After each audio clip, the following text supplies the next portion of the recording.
आप में से बहुत सारे लोगों का सपना होता है आईबी, सीबीआई, एक्साइज, जीएसटी और एक्सटर्नल अफेयर जैसे डिपार्टमेंट में काम करना। और हो भी क्यों ना, क्योंकि ये ऐसे डिपार्टमेंट है जिसमें काम करना अपने आप में एक रुतबा माना जाता है। साथ ही साथ इसमें सैलरी भी आपको बहुत जबरदस्त मिलती है। और इन डिपार्टमेंट में काम करने के लिए आपको क्रैक करना होता है कंबाइंड ग्रेजुएट लेवल का एग्जामिनेशन, जिसको हम सीजीएल के नाम से जानते हैं। मेरा नाम है शिवम द्विवेदी और आप देख रहे हैं एसएससी वाला। आज मैं आपको इस वीडियो के माध्यम से कंप्लीट इंफॉर्मेशन एसएससी सीजीएल पे प्रोवाइड कराने वाला हूं। कौन कौन सी पोस्ट आती है, योग्यता क्या होती है, क्या सिलेबस होता है, क्या सैलरी होती है, सिलेक्शन प्रोसेस क्या है और फॉर्म आपको 2024 के लिए कब देखने को मिल सकते हैं। तो चलिए वीडियो को शुरू करते हैं। सबसे पहले अगर मैं आपसे बात करूं कि कौन कौन सी पोस्ट यहां पर आपको देखने को मिलती है, तो वन बाय वन सारी पोस्ट मैं आपको यहां पे बता रहा हूं। तो यहां पर आपको मिलता है असिस्टेंट ऑडिट ऑफिसर, जिसको हम एओ के नाम से जानते हैं, एएओ के नाम से जानते हैं। अगर मैं बात करूं अगली पोस्ट की, तो आप यहां पे बन सकते हैं इंस्पेक्टर एग्जामिनर सीबीईसी में। इसके अलावा आप इनकम टैक्स डिपार्टमेंट में भी आप इंस्पेक्टर बन सकते हैं। बहुत सारी पोस्ट है, सारी वन बाय वन पोस्ट मैं आपको बता रहा हूं। आप बन सकते हैं असिस्टेंट इन्फॉर्मेंस ऑफिसर, जो कि एईओ इन शॉर्ट में कहा जाता है। इसके अलावा अगर मैं बात करूं तो assistant in central vigilance commission. Next post की अगर मैं बात करूं तो असिस्टेंट आप बन सकते हैं। इसके अलावा अगर मैं बात करूं आपसे, तो आप सहायक बन सकते हैं, यानी कि असिस्टेंट बन सकते हैं एमईई, यानी कि मिनिस्ट्री ऑफ एक्सटर्नल अफेयर्स, यानी कि विदेश मंत्रालय में। अलग अलग मंत्रालय में आपको मौका मिलता है। ये सारी पोस्ट हैं जो आपको देखने को मिलती है। ऐसी आप सेंट्रल एक्साइज इंस्पेक्टर बन सकते हैं सीबीईसी में। इसके अलावा अगर मैं बात करूं नेक्स्ट पोस्ट की, तो आपके पास प्रिवेंटिव ऑफिसर इंस्पेक्टर बनने का भी चांस होता है और उसका भी डिपार्टमेंट होता है सीबीईसी। अगर मैं बात करूं नेक्स्ट पोस्ट की, तो नेक्स्ट पोस्ट आपके लिए असिस्टेंट बनता है, जो मिनिस्ट्री ऑफ रेलवे में आपके पास जाने का चांस होता है। इसके अलावा असिस्टेंट बन सकते हैं आप इंटेलिजेंस ब्यूरो, यानी कि आईबी में। अगर मैं बात करूं यहां पर अगली पोस्ट की, तो अगली पोस्ट आपके पास जो है वो है असिस्टेंट सेक्शन ऑफिसर, जिसको हम एएसओ के नाम से पहचानते हैं। और कहां पे? सीएसएस में। ये सीएसएस डिपार्टमेंट का नाम है। इसके अलावा मैं बात करूं यहां पर, तो आप इंस्पेक्टर बन सकते हैं नारकोटिक्स डिपार्टमेंट में, यानी कि निरीक्षक, जिसको हम हिंदी में बोलते हैं। नेक्स्ट पोस्ट की अगर मैं बात करूं, तो आप असिस्टेंट बन सकते हैं अदर मिनिस्ट्रीज में, यानी बहुत सारी मिनिस्ट्रीज होती हैं, जैसे फाइनेंस मिनिस्ट्री है, होम मिनिस्ट्री है, डिफेंस मिनिस्ट्री है, ऐसी बहुत सारी मिनिस्ट्रीज हैं। तो आपके पास अदर मिनिस्ट्रीज में भी असिस्टेंट बनने का चांस जो है वो होता है। सब इंस्पेक्टर बन सकते हैं आप एनआईए में, यानी कि नेशनल इन्वेस्टिगेशन एजेंसी में आपके पास मौका होता है सब इंस्पेक्टर बनने का। इसके अलावा आपके पास सब इंस्पेक्टर सीबीआई में भी बनने का मौका होता है, यानी कि सीबीआई में भी आप जा सकते हैं और सब इंस्पेक्टर की पोस्ट यहां पर ले सकते हैं। असिस्टेंट बन सकते हैं आप अदर मिनिस्ट्रीज में। इसके अलावा डिविजनल अकाउंटेंट की पोस्ट होती है, जो कि कंट्रोलर ऑडिटर जनरल, यानी कि कैग में होती है। तो कैग में आपके पास मौका होता है डिविजनल अकाउंटेंट बनने का, और ये एक बहुत अच्छी पोस्ट मानी जाती है। अगर हम लोग बात करें तो एमईए के बाद काफी ज्यादा क्रेज है इस पोस्ट का।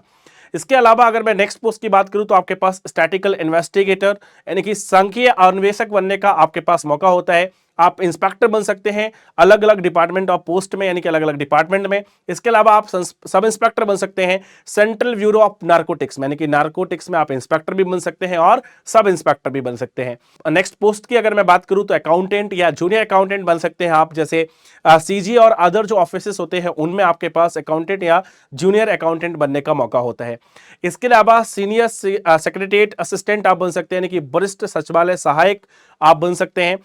Compiler register general of India, यानी कि संकलक आप बन सकते हैं। इसके अलावा मैं बात करूं तो ऑडिटर आप बन सकते हैं कैब में, और काफी ये भी बड़ा डिमांड होता है इस पोस्ट का, ऑडिटर वाली पोस्ट का, यानी कि जिसको लेखा परीक्षक के नाम से पहचानते हैं। ऑडिटर आप सीजीडीए में भी बन सकते हैं, ये भी आपका एक डिपार्टमेंट है।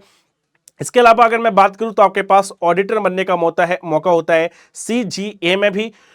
इसके अलावा आप टैक्स असिस्टेंट बन सकते हैं सीबीईसी डिपार्टमेंट में, यानी कि इंस्पेक्टर भी बन सकते हैं और टैक्स असिस्टेंट बनने का मौका भी आपके पास होता है। इसके अलावा आप सीबीडीटी, यानी कि जो हमारा central board of direct tax है, उसमें भी आप जो है वो टैक्स असिस्टेंट की पोस्ट जो है वो ले सकते हैं। तो ये सारी हमारे पास पोस्ट थी, यानी कि इतने प्रकार की पोस्ट आपके पास पाने का मौका होता है सीजीएल में। इसके अलावा पोस्टल असिस्टेंट की भी वैकेंसी जो है वो सीजीएल के अंदर आपको देखने को मिलती है। अब बात आती है कि इन पोस्टों के लिए हमारी जो एजुकेशनल क्वालिफिकेशन है वो हमारी क्या होना चाहिए। तो अलग अलग पोस्ट के लिए अलग अलग एजुकेशनल क्वालिफिकेशन जो है आपको नीडेड होती है। तो मैं आपको एक बार वन बाय वन बता रहा हूं कि कौन सी पोस्ट के लिए आपको कौन सी एजुकेशनल क्वालिफिकेशन चाहिए। अगर आप बात करें यहां पे असिस्टेंट ऑडिट या अकाउंट ऑफिसर की, जिसको मैंने कहा इन शॉर्ट एएओ बोला जाता है, तो इसके लिए जो आपको क्वालिफिकेशन चाहिए है उसमें आपकी बैचलर डिग्री होना चाहिए, यानी कि आप ग्रेजुएट होना चाहिए किसी भी डिसिप्लिन से। लेकिन अगर मैं प्रिफर्ड क्वालिफिकेशंस की बात करूं जिनको प्रेफरेंस पहले मिलेगा, तो वह है चार्टेड अकाउंटेंट या फिर cost and management accountant, company secretary, M Com, अगर किसी ने मास्टर किया हुआ है इन बिजनेस स्टडीज, एमबी किया हुआ है फाइनेंस में, या फिर मास्टर है वो बिजनेस इकोनॉमिक्स में, अगर ये कोई क्वालिफिकेशन एक्स्ट्रा अपने पास रखता है तो उसको पहली प्रेफरेंस दी जाएगी in comparison to other candidate. और ये बात हो रही है एएओ की पोस्ट के लिए। अगर कोई कैंडिडेट जेएसओ के लिए यानी कि जूनियर स्टैटिस्टिकल ऑफिसर के लिए अप्लाई करना चाहता है तो उसकी जो क्वालिफिकेशन है वो ये है कि आपकी बैचलर होना चाहिए किसी भी स्ट्रीम से, और साथ ही साथ आपके पास 60% मार्क्स होना चाहिए किसमें, मैथमेटिक्स में, 12th में। ठीक है, अगर आपने 12th ग्रेड में 60% मार्क्स मैथ में प्राप्त किए हैं और ग्रेजुएशन आपने किसी भी स्ट्रीम से किया हो तो आप जेएसओ के लिए अप्लाई कर सकते हैं। या फिर आपकी ग्रेजुएशन जो है वो किसी भी स्ट्रीम में कितने भी परसेंटेज के साथ हो, कोई मायने नहीं रखती, लेकिन आपका ग्रेजुएशन में एक स्टैटिक्स जो है वो सब्जेक्ट होना चाहिए।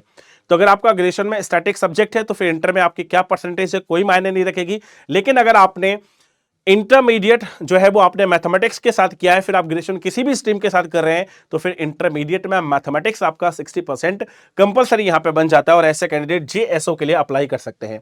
फिर हम लोग बात करते हैं स्टैटिस्टिकल इन्वेस्टिगेटर ग्रेड 2 के लिए। अगर आपको इसके लिए अप्लाई करना है तो आपके पास बैचलर डिग्री होना चाहिए किसी भी फील्ड में एक रिकॉग्नाइज यूनिवर्सिटी से, और वो भी statics as a one of the required discipline. मतलब एक सब्जेक्ट आपका स्टैटिक्स हो और उसके साथ कंपलसरी है कि अगर आप इस पोस्ट के लिए अप्लाई कर रहे हो तो आपकी जो क्वालिफिकेशन है वो स्टैटिक्स के साथ ग्रेजुएट होना चाहिए।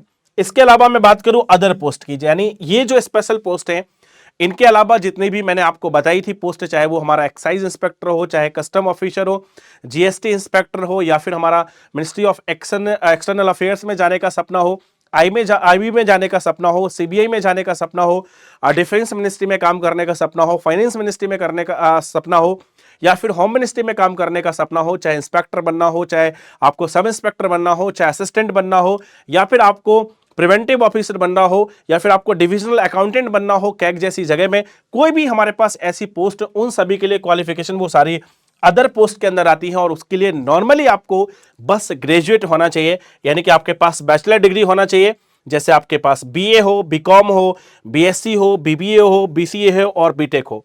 कोई भी इनमें से अगर आपके पास एक ग्रेजुएशन की डिग्री है तो आप इस फॉर्म को भरने के लिए एलिजिबल है। अगर मैं बात करूं कि इस फॉर्म को फिल करने के लिए आपकी जो एज लिमिट है वो आपकी क्या होना चाहिए, तो अलग अलग पोस्ट के लिए अलग अलग एज लिमिट है। अगर आप अकाउंटेंट कैग के अंदर या फिर नॉर्मल अकाउंटेंट हो, जूनियर अकाउंटेंट हो, सीनियर सेक्रेटरी असिस्टेंट हो, अपर डिवीजन क्लर्क हो, कुछ भी हो, टैक्स असिस्टेंट हो, ऑडिटर इन अदर मिनिस्ट्रीज हो, ऑडिटर ऑफिस में हो, टैक्स असिस्टेंट हो, सब इंस्पेक्टर नार्कोटिक्स में हो, या फिर अपर डिवीजन क्लर्क जो है वो बॉर्डर रोड ऑर्गेनाइजेशन यानी कि बीआरओ में हो, तो इसके लिए जो मिनिमम एज लिमिट है वो आपकी 18 होना चाहिए और मैक्सिमम एज लिमिट जो है वो कितनी होना चाहिए, 27। लेकिन ध्यान रखेगा ये जो मैक्सिमम एज लिमिट है वो अनरिजर्व्ड कैटेगरी के लिए है। अगर यहीं पर मैं बात करता हूं ओबीसी कैटेगरी की, तो ओबीसी के लिए यही जो मैक्सिमम लिमिट है ओबीसी कैटेगरी के लिए ये आपकी 30 साल हो जाती है, क्योंकि 3 ईयर का रिलैक्सेशन होता है। यहीं पर अगर मैं बात करता हूं ये एससी एसटी के लिए, तो उनके लिए हमारे पास जो है वो 32 वर्ष हो जाती है। ठीक है, ये सभी के लिए सेम है, इसमें आपका कैटेगरी वाइज कोई रिलैक्सेशन नहीं है, यानी कि मिनिमम आपके सबके लिए सेम है, लेकिन मैक्सिमम आपको एज रिलैक्सेशन मिलता है अलग अलग कैटेगरी के अकॉर्डिंग अलग अलग। अगर वहीं पे मैं बात करूं इन सारी पोस्ट के लिए कि अगर आप असिस्टेंट बनना चाहते हैं other ministry department and organisation में, या फिर इंस्पेक्टर पोस्ट के लिए आप अप्लाई करना चाहते हैं, तो यहां पर जो हमारी एज लिमिट है वो 18 से 30 वर्ष के बीच होना चाहिए। और फिर वही है कि अगर आपको 30 है अनरिजर्व्ड कैटेगरी के लिए, अगर कोई ओबीसी है तो 33 हो जाएगी, और अगर कोई एससी एसटी है तो उसके लिए 35 ईयर्स हो जाती है।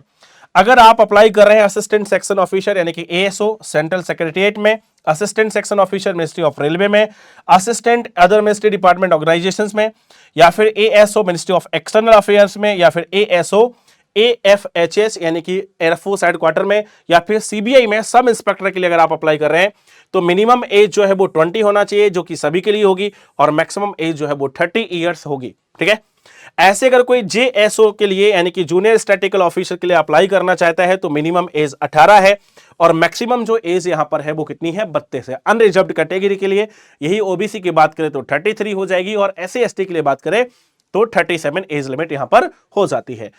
अगर आप इनमें से कोई पोस्ट के लिए फिल कर रहे हैं, जैसे असिस्टेंट सेक्शन ऑफिसर आईबी में हो गया, इंस्पेक्टर हो गया आपका एक्साइज में, इंस्पेक्टर हो गया प्रिवेंटिव ऑफिसर सीबीआईसी में, इंस्पेक्टर हो गया असिस्टेंट इंफॉर्मेशन ऑफिसर, ये सारे आप divisional accountant, sub inspector, statistical investigator, inspector, assistant superintendent, assistant, ये सारी पोस्ट आप एक बार पढ़ लीजिएगा। और इसके लिए जो मिनिमम एज लिमिट है वो 18 है, और अगर मैं मैक्सिमम की बात करूं तो वो कितनी है, 30 है। यहीं पे ये ओबीसी के लिए 33 हो जाएगी, और अगर मैं बात करूं एससी एसटी के लिए, तो एससी एसटी के लिए यही कितनी हो जाएगी हमारे पास, 35 हो जाएगी। ठीक है, तो मैक्सिमम एज लिमिट में वहां पे क्या मिलता है, एज रिलैक्सेशन मिलता है। इसके अलावा अगर मैं बात करूं कि और किन किन को क्या एज रिलैक्सेशन मिलता है, ये तो मैंने बता दिया कि एससी एसटी का एज रिलैक्सेशन कितना है, 5 साल है। ओबीसी का जो एज रिलैक्सेशन है वो कितना है, 3 साल है। लेकिन अगर कोई एक्स सर्विसमैन है तो उसको भी 3 साल का एज रिलैक्सेशन मिलता है। इसके अलावा सेंट्रल एम्प्लॉइज के लिए भी एज रिलैक्सेशन है, यानी कि जो ऑलरेडी सेंट्रल गवर्नमेंट में काम कर रहे हैं और अगर वो एसएससी की परीक्षा देना चाहते हैं, तो अब देखो, अगर कोई भी हमारे पास सेंट्रल गवर्नमेंट एम्प्लॉय है जिन्होंने 3 साल से ज्यादा की सर्विस दी है, तो उनको 5 साल का छूट मिलता है। लेकिन अगर कोई सेंट्रल हमारे पास गवर्नमेंट का एम्प्लॉय है लेकिन उसकी कैटेगरी जो है वो एससी एसटी है, तो मेरे भाई उसको जो है वो एक्स्ट्रा 5 साल का, यानी कि टोटल 10 साल का एज रिलैक्सेशन उसको मिल जाता है। ठीक है, सबके लिए 5 है, मतलब जनरल और ओबीसी के लिए 5 है, लेकिन एससी एसटी के लिए कितने साल का रिलैक्सेशन है, 10 साल का रिलैक्सेशन यहां पर जो है वो दिया गया है। अब बात करेंगे हम लोग यहां पर एग्जाम पैटर्न की, कि जब आप परीक्षा देने जाएंगे तो परीक्षा में क्या क्या पूछा जाएगा और किस तरीके का पैटर्न होगा। ठीक है, तो यहां पर मैं आपको सबसे पहले यहां पर बता देता हूं, ठीक है, कि जो हमारा एग्जाम पैटर्न है, एग्जाम पैटर्न की अगर मैं बात करूं तो यहां पे आपका सबसे पहले प्री एग्जामिनेशन यानी कि टीयर 1 का एग्जामिनेशन होगा। सबसे पहले प्री एग्जाम होने वाला है, यानी कि टीयर 1 का एग्जाम होगा। और टीयर 1 में जो आपके पास सब्जेक्ट आएंगे उसमें आपके पास रीजनिंग होगी, जीके जीएस होगी, मैथमेटिक्स होगा और इंग्लिश होगा। ठीक है, प्रत्येक सब्जेक्ट से आपको 25-25 क्वेश्चन देखने को मिलेंगे, और ये 25-25 क्वेश्चन जो होंगे वो 50-50 नंबर के आपको एक क्वेश्चन आपको 2 नंबर का मिलेगा। कुल 100 क्वेश्चन आएंगे और 200 नंबर का पेपर होगा, जिसमें आपके पास क्या होगा, आपके पास 60 मिनट का समय होगा, और इस 60 मिनट के अंदर ये आपको 100 क्वेश्चन क्या करने हैं, अटेम्प्ट करने हैं। अगर आप यहां पे कोई भी क्वेश्चन गलत करते हैं तो आपका आधा नंबर जो है वो काट लिया जाएगा, यानी कि नेगेटिव मार्किंग भी यहां पर जो है वो है, ऋणात्मक अंकन भी यहां पे जो है वो किया जाएगा। जब आप टीयर 1 की परीक्षा पास कर लेते हैं तो ध्यान रखिएगा, ये मात्र केवल क्वालिफाइंग होती है, ये परीक्षा जो है वो केवल क्वालिफाइंग होती है, यानी कि इसके जो मार्क्स हैं वो आपके मेंस एग्जाम में नहीं जुड़ते हैं। लेकिन हाँ, मिनिमम कट ऑफ इसकी बनेगी, और उस मिनिमम कट ऑफ को आपको क्या करना होता है, क्रैक करना होता है। ठीक है, वो मिनिमम कट ऑफ जो बच्चे पार करेंगे वो टीयर 1 पास माने जाएंगे। फिर हम लोग टीयर 2 में आते हैं, तो टीयर 2 में यहाँ पे 3 पेपर होते हैं, paper number 1, paper number 2, paper number 3। Paper number 1 सारे बच्चों को देना होता है। आप किसी भी पोस्ट के लिए अप्लाई कर रहे हैं, आपको ये कंपलसरी है, सारे बच्चों को देना है। अगर मैं पेपर 2 की बात करूं तो ये केवल आपको किसको देना है, जूनियर स्टैटिकल ऑफिसर यानी कि जेएसओ के लिए जो अप्लाई करते हैं। और पेपर नंबर 3 ये आपको एएओ यानी कि जो असिस्टेंट ऑडिट ऑफिसर या असिस्टेंट अकाउंट ऑफिसर के लिए अप्लाई करते हैं, ये केवल उनको देना है। तो जो पहला पेपर होगा उसमें 2 घंटे 30 मिनट का समय होता है। क्या क्या होगा इसको डिटेल में मैं आपको आगे बताता हूं। 2 घंटे आपके पास इसको मिलेंगे और 2 घंटे आपके पास इसमें मिलेंगे। अब सबसे पहले आते हैं पेपर 1 में। पेपर 1 में हमारे पास देखें 3 सेक्शन है जिसमें अलग अलग मॉड्यूल है। तो सबसे पहले आपके पास मॉड्यूल 1 और मॉड्यूल 2 का एग्जाम होगा, जिसमें आपके मैथ्स और रीजनिंग आएगी। इसके लिए आपको मिलेगा 1 घंटे का समय। 1 घंटे का समय मिलेगा, दोनों से 30-30 क्वेश्चन होंगे और 90-90 नंबर के होंगे, यानी कि एक क्वेश्चन आपका यहाँ पे 3 नंबर का होगा। फिर आपके पास जैसे ये पहला घंटा फिनिश होगा, आप सेक्शन 2 पर आप मूव कर जाएंगे अपने आप ऑटोमेटिकली। वहां पे आपको 2 सब्जेक्ट देखने को मिलेंगे, एक इंग्लिश और एक जीके जीएस। इंग्लिश से आपके पास जो है वो 45 क्वेश्चन आएंगे जो कि 135 नंबर के होंगे, और जीके जीएस से 25 क्वेश्चन आएंगे जो कि 75 नंबर के होंगे। एक बार फिर से एक क्वेश्चन आपका 3 नंबर का होगा और अगला 1 घंटे आपको यहां पे मिलेगा। फिर आपके पास ये आप चले जाएंगे सेक्शन नंबर 3 में। सेक्शन नंबर 3 में 2 चीजें हैं। एक तो आपका कंप्यूटर टेस्ट है जिसमें 20 क्वेश्चन आएंगे, 60 नंबर के होंगे, लेकिन मार्क्स इसके ऐड नहीं होंगे। लेकिन आपको मिनिमम नंबर चाहिए है पास करने के लिए। अगर आप कंप्यूटर में पास नहीं होते हैं तो बाकी किसी का कोई मतलब नहीं है। इसके लिए आपको 15 मिनट का समय मिलता है। तो यहां पे आपके 2 घंटे 15 मिनट कंप्लीट हो जाते हैं और आपका सीबीटी यानी कि कंप्यूटर बेस्ड टेस्ट यहां पे फिनिश हो जाता है। इसके तुरंत समय कुछ समय बाद आपका एक अलग से लॉगिन होता है और वहां पे होता है आपका टाइपिंग टेस्ट, जिसको बोलते हैं डेटा एंट्री स्पीड टेस्ट। और यहां पर आपको 15 मिनट की टाइपिंग कराई जाती है, जो हिंदी या इंग्लिश में से किसी एक की होती है, और ये भी आपके लिए क्या होती है, क्वालिफाइंग होती है। एक डेटा टास्क दिया जाता है, मतलब एक आपको स्क्रिप्ट होती है, उस स्क्रिप्ट को आपको टाइप करना होता है हिंदी में या फिर इंग्लिश में। हिंदी में यहाँ पे जो वर्ड पर मिनट स्पीड चाहिए होती है वो 30 चाहिए होती है, और इंग्लिश में जो वर्ड पर मिनट स्पीड चाहिए होती है वो 40 चाहिए होती है। यहां पे अगर मैं बात करूं नेगेटिव मार्किंग की, तो एक नंबर आपके पास यहां पे नेगेटिव होता है, यानी कि अगर आप कोई भी क्वेश्चन गलत करते हैं तो एक नंबर आपका यहां पे काट लिया जाता है। ऐसे ही फिर अगर मैं बात करूं पेपर नंबर 2 एंड 3 की, तो पेपर नंबर 2 हमारा स्टैटिक्स का होता है और इसके 100 क्वेश्चन आते हैं और 200 नंबर होते हैं, यानी एक क्वेश्चन आपके पास यहां पे कितने का होता है, 2 नंबर का, और 2 घंटे का आपको यहां पे समय मिलता है। पेपर नंबर 1 अलग दिन पे होता है, पेपर नंबर 2 अलग दिन पे होता है, और पेपर नंबर 3 अलग दिन पे होता है, मतलब इन 3 दिन एग्जाम चलता है। पेपर नंबर 3 में आपका जनरल स्टडी होगा, जिसमें फाइनेंस और इकोनॉमिक्स से रिलेटेड क्वेश्चन पूछे जाते हैं। 100 ही क्वेश्चन होते हैं, 200 नंबर के होते हैं, और 2 घंटे का आपको यहां पर भी क्या मिलता है, समय मिलता है, यानी कि एक क्वेश्चन 2 नंबर का होता है। और यहां पे अगर मैं नेगेटिव मार्किंग की बात करूं तो 0.50 की आपकी क्या हो जाती है, यहां पर नेगेटिव मार्किंग हो जाती है। अब मैं बात करता हूं सैलरी की, तो एक अच्छी खासी सैलरी आपको यहां पे देखने को मिलती है। अगर मैं बात करूं सीजीएल की पोस्ट के लिए, तो आपको यहां पर 42,000 से लेकर 85,000 के बीच सैलरी जो है वो यहां पर मिलती है। अलग अलग पोस्ट के लिए अलग अलग प्रकार की सैलरी है। आप देखो, अगर मैं कंपेयर करूं अदर किसी से, जैसे सीपीओ का, एसआई का अगर मैं बात करूं, सीएचएसएल का बात करूं, स्टेनो की सैलरी की बात करूं, सीपीओ जनरल ड्यूटी की बात करूं, एमटीएस की सैलरी की बात करूं, तो आप सारे के सैलरी देखेंगे तो आप पाएंगे कि सबसे ज्यादा सैलरी जो है, देखो आप सारी सैलरी देख सकते हैं, सबसे जबरदस्त सैलरी जो है वो आपको कहां पे मिलती है, ग्रेजुएट लेवल के एग्जाम को क्रैक करने पर आपको सबसे जबरदस्त सैलरी मिलती है। और स्टार्टिंग में अगर किसी को 85,000 सैलरी मिलती है तो आप सोच सकते हैं कि उसके ड्रीम्स जो है वो बहुत जल्दी क्या होते हैं, पूरे होते हैं। इसीलिए इसको पैसे और रुतबे की जॉब माना जाता है। और बहुत कम लोग ऐसे होते हैं जो एग्जाम को क्वालिफाई करते हैं, लेकिन हाँ, जो बच्चा मेहनत करता है उसके सपने जरूर पूरे होते हैं। तो पूरी शिद्दत से अगर आप भी मेहनत करोगे तो आपका भी सपना पूरा हो जाएगा। अगर मैं बात करूं सिलेक्शन प्रोसेस की, तो आपको प्रीलिम्स क्वालिफाई करना है, जो कि केवल क्वालिफाइंग होगा। उसके बाद आप टियर 2 यानी कि मेंस में पहुंचेंगे। जब आपका ये भी क्वालिफाई हो जाएगा तो आपके पास टाइपिंग टेस्ट होगा, और ये एक ही दिन होगा, आपको बताया गया। उसके बाद भी कुछ नहीं होना है, रिजल्ट डिक्लेयर होता है, उसके बाद आपके डॉक्यूमेंट वेरिफिकेशन होते हैं, और उसके बाद आपकी मेडिकल एग्जामिनेशन होती है, और फिर आपकी ज्वाइनिंग जो है वो करा ली जाती है। तो ये पूरा आपका सिलेक्शन प्रोसेस यहाँ पे जो है वो आपका पूरा कंप्लीट सिलेक्शन प्रोसेस है। अब यहां पर अगर हम लोग मेरे भाई आगे बढ़े और बात करें कि सीजीएल का जो फॉर्म है वो आपका कब आता है, तो ये बड़ा इंपॉर्टेंट क्वेश्चन है। 2024 के लिए सारे बच्चे वेट कर रहे हैं कि सीजीएल का जो फॉर्म है वो कब देखने को मिलेगा। तो मेरे भाई अगर मैं बात करूं 2020 में, तो 2020 में ये दिसंबर में फॉर्म जो है वो आया था। अगर मैं 2021 में बात करूं तो यहां पर भी दिसंबर में फॉर्म आया था। लेकिन जब मैं 2022 की बात करता हूं तो यहां पे थोड़ा सा पहले आ गया था, यानी कि सितंबर में आ गया था।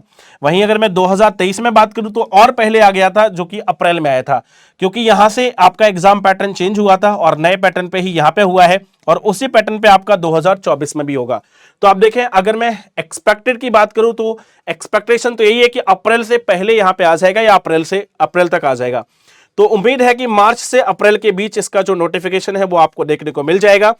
लेकिन अगर बच्चे आपकी तैयारी की बात करें तो इसके लिए 6 से 8 महीने की तैयारी का समय आपको चाहिए होता है। तो अभी आपके पास एकदम परफेक्ट समय है कि आप यहां पे तैयारी स्टार्ट जो है वो कर सकते हैं। ये हमारा टेलीग्राम चैनल है। अगर आपको और कोई इंफॉर्मेशन चाहिए है तो इस कोड को स्कैन करके आप हमारे साथ टेलीग्राम चैनल पर जुड़ सकते हैं, और वहां पर अपने द्वारा फेस करी जाने वाली किसी भी समस्या को आप हमसे पूछ सकते हैं और जान सकते हैं।